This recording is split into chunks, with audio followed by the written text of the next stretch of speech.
Hi, everybody. My name is Matt Cook. I am the director of the Center for Healthy Churches. We're glad you joined us for this series. I assume you're going to probably watch the whole series on assisting congregations that are in the midst of pastor transitions. Our phone rings for a variety of reasons as an organization, but most commonly, the person on the other end of the telephone is somebody that's telling us a story that sounds a little bit like this. Our pastor of 30 years just announced his or her resignation. Or our pastor has accepted a call to go to another church. In some rare cases, we just had a very tense departure of our previous pastor. What do we do? What's the next step? How do we make sure that this transition is healthy for our congregation? So part of what this series is designed to do is to provide some assistance, to provide some wisdom, and to also talk about the ways that organizations like ours might be able to provide some help to you. To kind of help us with that, I've got two very good colleagues and conversation partners today. Peery, relatively recent addition to our organization, also continues to serve in congregational ministry as pastor of the First Presbyterian Church of Charlotte, North Carolina. Dr. Joel Snider, longtime pastor of the First Baptist Church of Rome, Georgia, now in semi-retirement. We don't really call it retirement, but semi-retirement, has continued to take on this work of walking beside church in the midst of these transitions. Guys, thanks for joining us today in this. This particular episode is focused on the question, do I DIY it or not? Do we DIY it or not? For a long time, churches did this work on their own.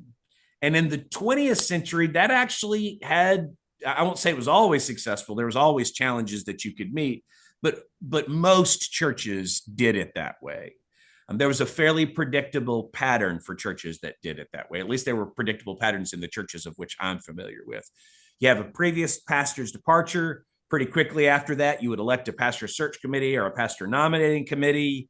That group of people would, in a lot of cases, would put a survey together. They would survey the congregation. They would ask for what they thought was important. And then that group of people would disappear behind closed doors for months. No one completely knew what was going on behind those closed doors, and they would slowly figure it out together.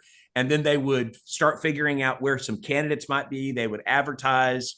In the 20th century, the candidate pool was really, really different. And a lot of churches, what they would find is that candidates would be lining up to want to talk to them. And so a search committee would just be looking at all the resumes and deciding who the 10 strongest resumes were. And then they would start the interview process. And that worked for a lot of congregations. I'd be lying to you if I told you that that's completely gone. There's still some holdovers from that. And there are certainly some upsides to a DIY process. Considering bringing somebody else in always has a cost to it. So you're going to save money by doing it yourself in some ways. And that's not unimportant in a day and time when a lot of churches discovered that their budgets are flat and have been flat for a long time. You obviously know your church better than anybody that can come in from the outside and be able to, in a very short amount of time, know everything they need to know about how to help you. So we say to the congregations that we help, even when we come in as outsiders, you are the experts in your church. And that is certainly true. And my assumption, if you're watching this, is you're probably either a chair of a search committee or a chair of a pastor nominating committee. Maybe you're a chair of the deacons or the clerk of the session. You have a key role inside your church. And the people that you're going to ask to take on this responsibility are respected leaders in your congregation. You'll probably have people on your committee that have hired people before, maybe even a person or two that's been on a search committee before. What we will say, though, is that there are some real challenges and limitations to doing it yourself, some pitfalls, if you will, that you might not even know that are out there. So what I'd like to do is maybe talk a little bit about those as well. So Joel, let's start with you in terms of the cons that you see for leaders, congregational leaders that are thinking about trying to figure this out all on their own? Well, I would say that the changes in the way the search process works today is one of the biggest ones. And you are exactly right about how people used to gather a great stack of resumes. A person suggested to me that a church should think about themselves if they're looking for a staff minister, pastor, in the same way that you might look at a restaurant. And how many restaurants do you go in where you don't see help wanted signs? And that a church could put out a help wanted sign because the pool of people who are available and qualified has greatly diminished. And if you don't know how to navigate where to find people or how to approach them, it can be a pretty daunting task. One of the things that we tell search committees is we're not simply looking for who's available. That used to be one of the big questions, who's available? We ask the question, who are the best? Who are the best people that would match this congregation? And then praying over that list, we suggest that you go out and you actually recruit the best people. And so that's one that I would start with. Penn, I don't know your experience, but I bet you've got some things.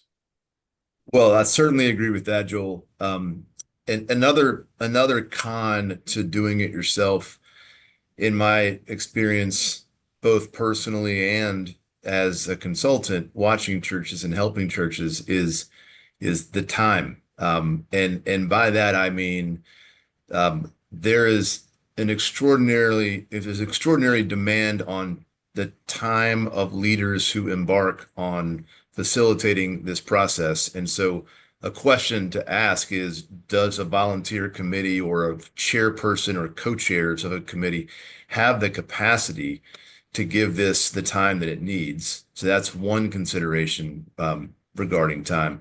The other is, this is almost universally true. If a church does it themselves, it takes them longer than if they get help. And there's data to back that up. But sometimes having this process take longer than it needs to can have some detrimental effects on the momentum of the church, the availability of candidates, and that begins to be a pretty anxiety-producing equation. Yeah, I Well, if I want to could pick, piggyback on both of those. When churches, when a church takes longer than the congregation thinks that it's going to take, it absolutely can hurt the momentum. And one of the places, just bottom line, is that it can begin to hurt the congregation is in the giving patterns of people. People begin to wonder, what does this mean about the vitality of our congregation in some ways? Now, that's not going to happen if people think it's going to take 8 months and it takes 9 months. I don't want to overstate that. But when it begins to go out beyond a year and a half, or 2 years, then what the data indicates is that congregations lose traction in that way.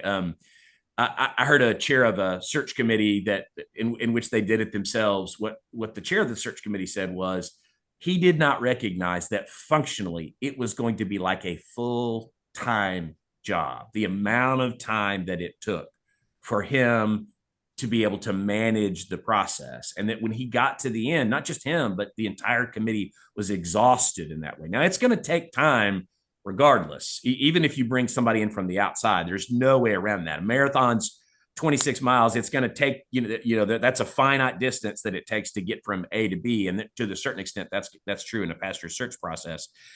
But as I joke with search committees all the time, my standard joke is I tell them, you're bad at this and you kind of want to be bad at it, because if you're not bad at it, it means it's happening too often. You can't get to be an expert at this unless something really badly wrong is taking place in the life of your congregation. And so there is some suggestion in which finding someone that already has a structure that they can help you walk through the process And then as it relates to the way the pool has shifted, so for another project that I was working on, I was looking at some Association of Theological Schools numbers. The number of people pursuing the Master of Divinity degree in the United States has dropped by 33% in the last 40 years. That's the standard degree that most people who want to be a pastor are pursuing. And if you take out the people who English is not their primary language, so if you just look at that through English speaking individuals, the seminary system in the United States has a lot of people from around the world who come here because of how good our theological education is, which is great. But if you take out those individuals, the numbers have declined by 50% in the last. And Matt, I would say too, I'm on the board of a seminary, and it is also true that fewer and fewer of those students that pursue theological education to get a Master of Divinity want to use that in a congregational setting. So that's another the input of candidates into the pool for ministry is kind of pinched off in a number of different ways. Yeah, we don't want to go all Chicken Little on you today. We don't want to make you sound like it is a barren and terrible landscape out there, but it is certainly different. Joe, you were going to say something. Well, I was just going to say, in related to what Penn was saying, you have fewer people going into the pipeline. You have the gray tsunami on the other end of the pipeline. And then the stress of cultural concerns see people leaking out the middle. If it's like a toothpaste tube, it's being squeezed at one end, it's gushing out the other, and it's leaking in the middle. And there are fewer people who want to be pastors. I know what you mean when you say gray tsunami. I'm worried about the one person that might not. Say more about that, Joel. Well, I'll just right here. And yeah, a lot of people, we talked about early retirements and then people just based on demographics who are approximately my age, who are in that retirement period of life. Yeah, the boomer generation is a bigger generation. And so I think Penn and I are both Gen X guys, right? There's just not as many of us. Right. And then behind us is a generation that's a little bit less interested in congregational ministry. So that's the challenge that we face.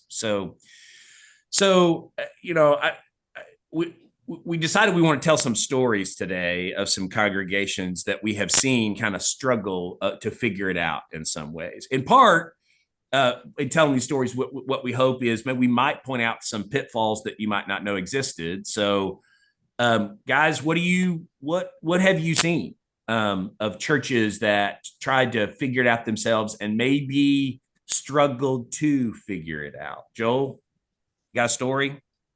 Yes, and two that parallel each other. I was working with churches that started approximately the same time. One church became impatient and decided that they wanted to go it alone. The other church stuck to it, worked the process as we outlined.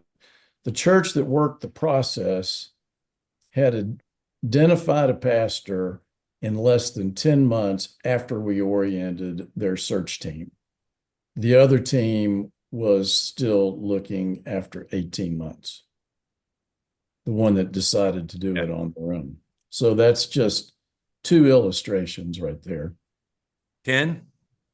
Yeah, I've got two stories. One that's pretty similar. I know a church that did it on their own, and it actually took them 3 years from start to finish. And there obviously was there was loss of momentum for the congregation in that, but also, and Matt, you alluded to this, that there became, as the process went on, this kind of increasing intensity and really paralysis, making that decision after spending so long thinking about that decision became its own impediment, which was ironic. So that is one story. And when they got the pastor, they called the pastor. Somebody mentioned this earlier. Everybody was exhausted. So the pastor was coming into a system that was worn out because of the process itself. Another story is around church looking for their pastor by themselves, and the lack of communication with candidates became a somewhat of a reputational hazard. They kind of burned bridges both for their current search, but also, the next time they did a search, they had a reputation, and that became an issue for the number of qualified candidates that wanted to engage in that conversation. There's a church that we got called into to help on what we call round two, in which round one had happened and that it hadn't come to a successful conclusion. It's kind of the story that I always think about how things can go wrong. They proceeded on that same pathway that I kind of talked about at the beginning, right? That, okay, we know how to do this. We've done this before, right? It's worked this way for generations. Why wouldn't it work this way now? Without recognizing some of the dynamics that are taking place, how their church had changed, how their community had changed. They elected a search committee really, really quickly. But this is a long established church. It was a First Baptist church at a county seat town in the South. And one of the things that we see happening in a lot of churches, and especially the churches that have been around for a very, very long time, is we use a phrase we call a big tent church, which you have a lot of people with different kind of mindsets and convictions under one roof, which can be a strength if you know what those things are and you know how to negotiate the fact that you have some diversity of opinion all under one roof. In this particular case, what happened was the search committee got elected, and there were a handful of people that, unbeknownst to the rest of the search committee, had a very, very strong agenda about what they thought needed to happen in their church. And the church as a whole wasn't backing up that agenda. The committee as a whole wasn't backing up the agenda. This was the parking lot conversations, the parking lot meetings that were happening after the meeting.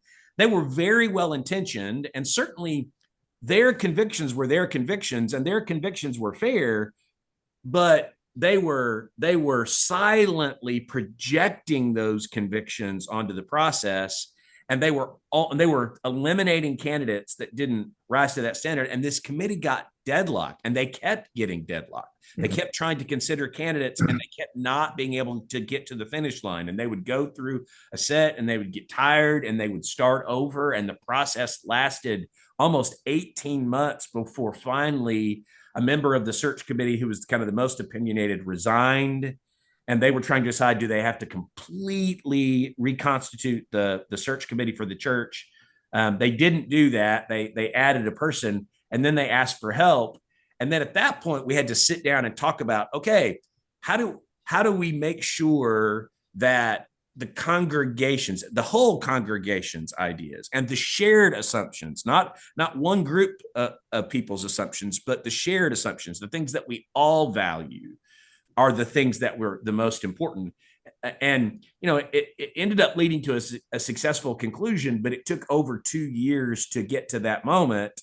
And a lot of people left the church along the way because of that lack of clarity that was taking place, and the polarization that was kind of leaking out of the search committee in some ways that was reflected in the congregation. Now that doesn't happen in every church, and I don't want to overstate that.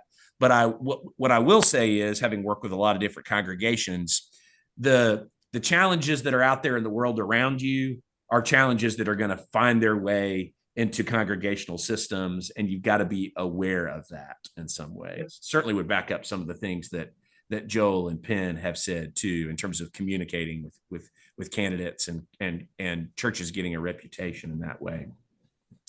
So last thing I want to talk about is, I want to give some practical advice. There's a fork in the road in front of you as a congregational leader in this moment, in which you're trying to decide, are you going to do it yourself or not?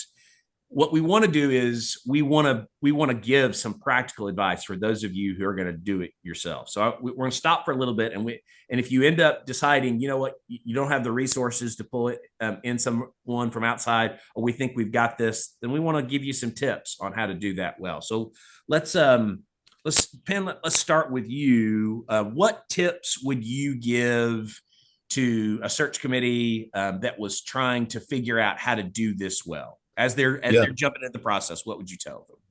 Well, So three things come to mind, and there's a long list, but three things come to mind. One that I've alluded to is um, build consistency in communication, both with the congregation, with the candidates, and as well as how to receive names of candidates and have that be as transparent and consistent and organized as possible.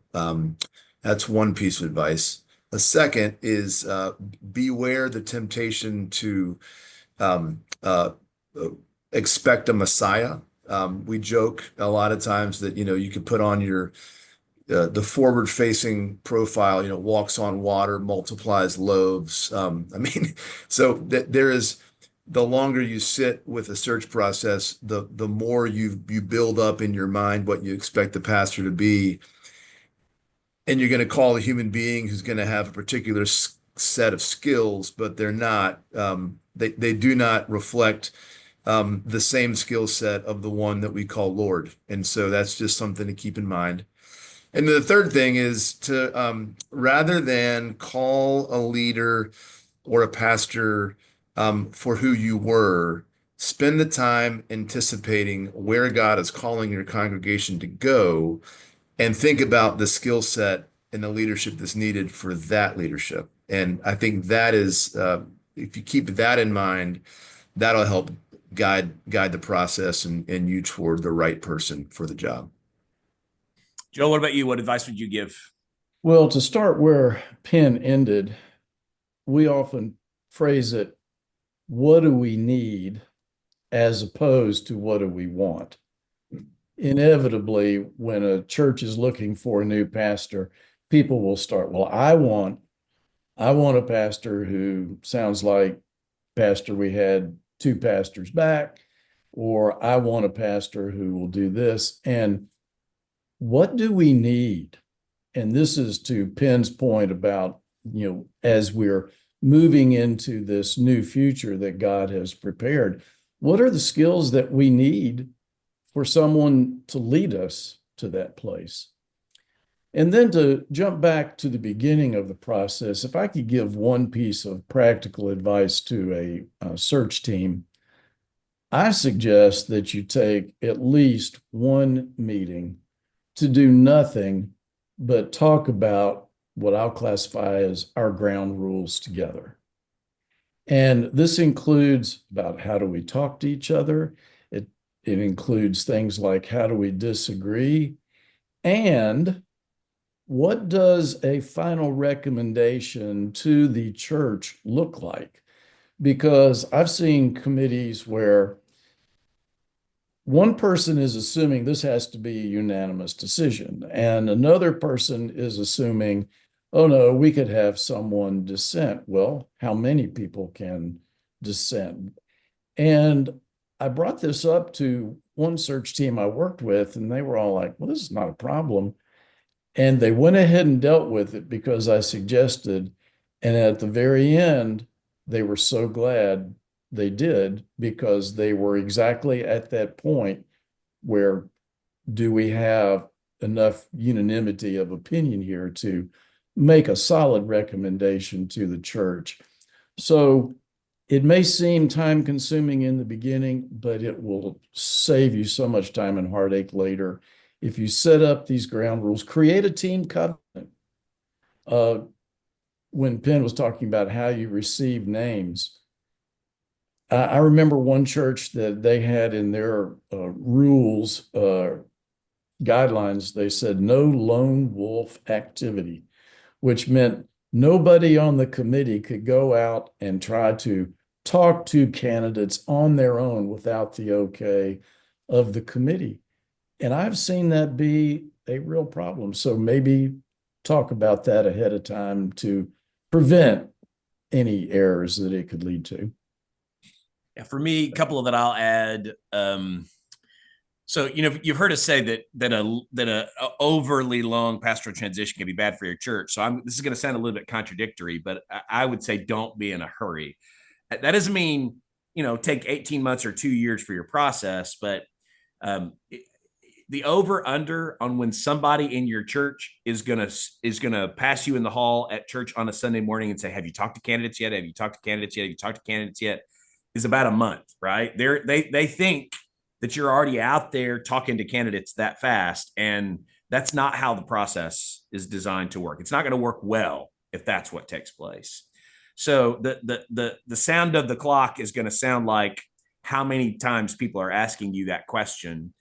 That is part of why it's important to over communicate with the congregation what's taking place. And the over communicating, what that does is that creates the space for you to be very intentional in this process. You absolutely want to get it right more than you want to get it fast. The price of a bad call will make a big negative impact on your church, not in weeks or months, but for years, and in some cases, even for decades, because it can cause conflict. So just be mindful of that. Don't try to get it fast, get it right. We see search committees, PNCs, make mistakes when they're trying to go fast. We also see them make mistakes when they're tired. So, you've making sure that you take a pace that takes into account your own humanity is important too. So, you need to be mindful of that. And then the other piece of advice that I would give is remember that this is a two-way street, not a one-way street. And again, in the 20th century, you'd put out an advertisement. You'd have a bunch of resumes come pouring in. You'd pick the 10 that you like the best, and then you'd interview those. And the way that I kind of talk about it is, right, like you sit back with your questions like this, and you've got the white hot spotlight on your candidates, and you're trying to make them prove that they are worthy to be your pastor. And that mindset, I'm not sure that was a good mindset in the 20th century, but it's a terrible mindset in the 21st century because there are fewer candidates, and fit matters for them. Culture matters for them. And so, one piece of advice I would give is think of this as you're trying to build a relationship, and you're trying to figure out all the things that you love about everybody that you're talking to. You're not going to call 10 people to be your pastor, but you can look for things that you admire and respect in every single candidate, and you can communicate that. And you can recognize that they're making a choice every bit as much as you're making a choice. They're interviewing you every bit as much as you are interviewing them. And thinking like that will change the way you talk to them and the way that you relate to them. And we're going to suggest that's for the better. So that's some tips on if you're going to do it yourself. Now I want to shift a little bit, and this is a little self-serving, and there's no way that we can answer this question without, pointing to some things that we think are important, that we ourselves as an organization take are important. But the question I want to ask both of you is, if the people who are watching this are thinking about asking for outside help, if they're going to interview organizations that might come alongside for them, what should they be thinking about? How can they differentiate between the ones that have their best interests at heart and ones that are maybe a little bit less helpful for a variety of reasons? What do you think? Joel, let's start with you. Well, I would want an organization that respects the unique character of our congregation, and not one that is always cookie cutter. And we do have patterns that we use at CHC, but we adapt in almost every situation to fit what the congregation, the search team can bring to teach us about who they are. I would say that's a major one. Who can understand this congregation and help us take the best principles from what they do and adapt it to who we are? And what about you? Yeah, I'd build on that. I agree 100% with Joel. And maybe even more specifically, I think bringing on a consultant that has sat in the seat before and has put on the role of a pastor before is really helpful. One, because people who've been pastors, and almost everybody in CHC fits this bill. People who've been pastors, they're going to pick up on some cues, some instincts about a congregation and who the church is. in a little different way, that to Joel's point, it kind of honors the uniqueness of each church, as well as when a consultant who's been a pastor interfaces with candidates, there's some intangibles that we can spot and ask about that will help yield probably a better quality candidate when they're brought back to the committee. So for me, the two things that I suggest that you look at or that you ask about are, one, ask them where their candidate's coming from. Again, this is self-serving, and there's no way to get at that. But there are some organizations out there that kind of have the standard database of candidates, and they assume that churches are more alike than unique, and so they're going to reach down into their files and they're going to pull out the names of candidates that they're trying to help, and they're going to put those names in front of you. That's also can be a little bit of a challenge when you are working with denominational individuals. Those are great people, and I have good friends that do that work, but they're not just thinking about your church. They're also thinking about the ministers and their network. So they're working for both the ministers and the congregation. So be thinking about that as well. But where they get their candidates matters a lot. We big believers in the fact that every church is distinct, and that your candidate pool needs to reflect that in a lot of ways. And so how you build a candidate pool ought to reflect that. It ought to reflect, who you are, what's important to you. It ought to reflect the kind of the theological framework of your church. And so it's a bit of an art to put together a candidate pool when you think about it like that. So that's important. Ask that question. And then the other thing that I think is really important is ask the people that you're considering, how much time are they going to spend with you in this process?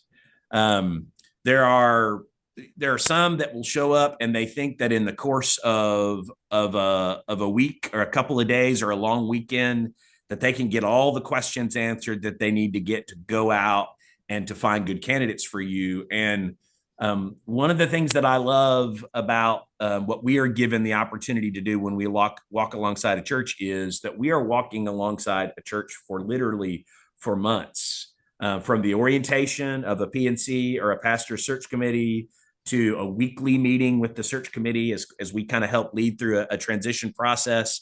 And we get the opportunity to know the church really, really well by the amount of time that we put in there without it costing a lot more money. For actually, in terms of if you look at the amount of time and the cost involved, it actually costs a whole lot less as a comparison. So what we would say is, regardless of whether you're thinking about using us or not, is having somebody that really internalizes the culture of your congregation, the values of your congregation, the distinctiveness of your congregation, that gets to really be friends and a trusted voice by the pastor search committee or the pastor nominating committee. We think that's a really important part of the process and leads to much better outcomes. So ask that question. How much time are they going to give you? We think that's really, really important.